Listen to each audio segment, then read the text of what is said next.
Hi, this is Sandra Espinoza again, designing sewist teacher and sewing blogger, and today I'm talking about examining fabric and determining whether or not you should use lining.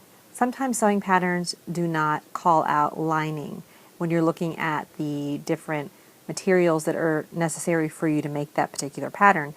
And I have this fabric, and the pattern that I want to use does not call for lining, but I'm fearful of the drapiness of this particular fabric for the style that I've chosen.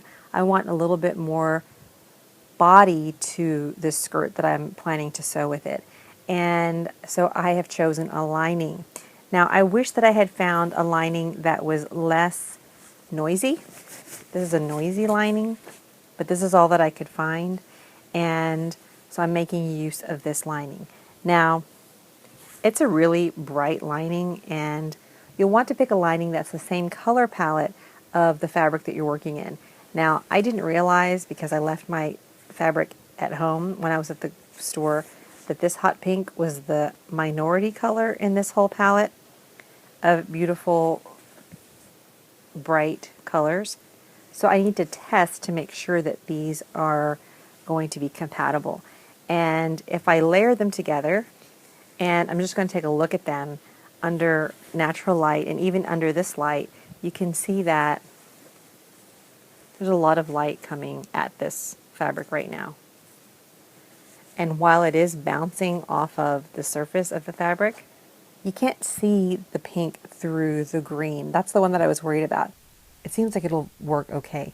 When I sew this together, I don't know if I'll use this as a separate lining or if I'll use it as an underlining to my fabric.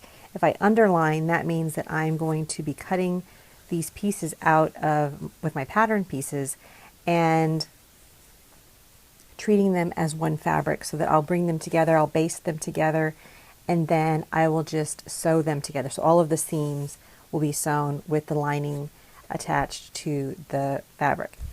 Because I'm not sure of the fabric content of this, I need to make sure that I pre-shrink and test to make sure that I'm not going to get some weird things happening, which is why I might opt to have this just act like a separate lining piece and not underline it. I just want the lining to give this body, because I know that this is a flimsier fabric.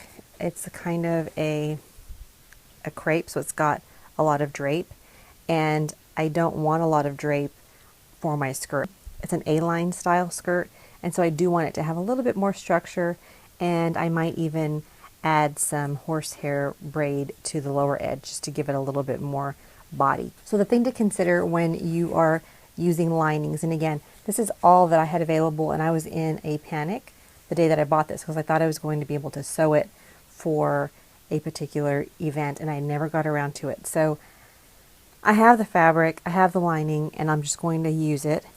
But the best practice is to take linings, a selection of linings, and drape them together with your fabric, whatever your fabric is, and then look at them together, see how they behave, because there are some linings, some have more drape, and some are a little bit stiffer, and they sound like the inside of a jacket.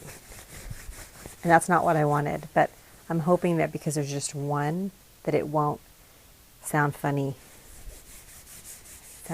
So I'm not sure about this whole deal, but I'm going to do it, and hopefully I'm not doing a cha-cha in this skirt and you won't hear the funny noise that it makes if it rubs against each other.